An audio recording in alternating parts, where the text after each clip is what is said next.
ሰላም ቤተሰቦች እንዴት አደራችሁ? ደህና ናችሁ ወይ? እኛ ደህና ነን። ጠፍተናል ትንሽ ሰሞን ትንሽ የሆነ ያለመመቻቸት ነገር ነበረ እና ዛሬ ደግሞ ብቅ ብለናል። ቤተ አከራያችን ሳናስበው ቤት ልቀቁ አለን እና እዚህ ሀገር ቤት ፍለጋ ምን ይመስላል የሚለውን ላሳያችሁ ነው። በጣም ከባድ ነው። እንደኛ ሀገር ቤት በቀላሉ መከራየት አንችልም። እዚህ ሀገር አንድ ቤት ለመከራየት ግዴታ ትመዘገባላችሁ። ያን ምዝገባ ምናልባት 10 ዓመትም 7 ዓመትም ሊፈጅ ይችላል። ግን ደግሞ የሰው ሀገር ላይ በጣም ትልቅ እንትን የተገረምኩበት ነገር ቢኖር መንግስት ምን ያክል ለሰው ልጅ እንትን እንዳላቸው ማለት በቃ ለሰው ልጅ በጣም ክብር እንዳላቸው ነው የተረዳሁትኝ።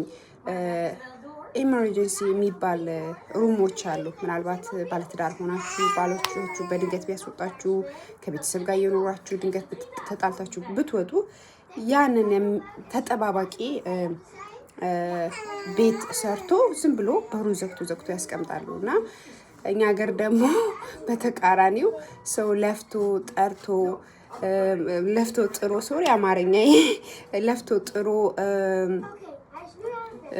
ኬትም አምጥቶ ራሱን አቋቁሞ የሰራውን ቤት በቀላሉ ተነጥቆበት ሊፈርስበት ይችላል። ወይንም ደግሞ እንደምታውቁት አሁን ላይ እንዳለው ማለት ነው። እና አሁን ይሄ ሀገራችን አይደለም፣ እንግዶች ነን፣ የሰው ሀገር ነን ያለነው።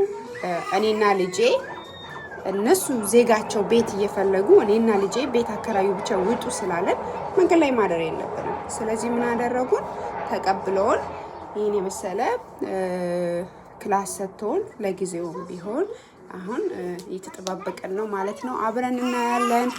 እና ቤት በሚያሳዝን ሁኔታ ከዛ ቤት ወጥተናል። ግን በጣም ከባድ ነው። ከልጅ ጋር እንትን ቤት ሳይኖራችሁ ቤተሰብ ሳይኖር ወይንም ደግሞ የሚያግዛችሁ አካል ከሌለ ኢሮፕ እንደስማ ኢሮፕ ብቻ አይደለችም። በጣም ከባድ ነው። ሰም ፓርት የሆነ ነገሮች ቀላል ሊሆኑ ነገሮች አሉ። ግን በአብዛኛው ደግሞ ህይወትን ለመኖር በጣም መጣር አለባችሁ። የትኛውን ቦታ ኦፍኮርስ መጣር አለባችሁ። ግን ደግሞ ትንሽ አስቸጋሪ ነው። ዩሮፕ ላይ እንደስማ እኛ እንደምናስበው አይደለችም። ሰብስክራይብ ላይክ እያየው አይደለም። እባካችሁ ሰፖርት አድርጉልኝ። በተለያየ ቪዲዮ እየመጣ ሁላችሁ ነው። አይዲያ ይኖረኛል ሰብስክራይብ ስታደርጉ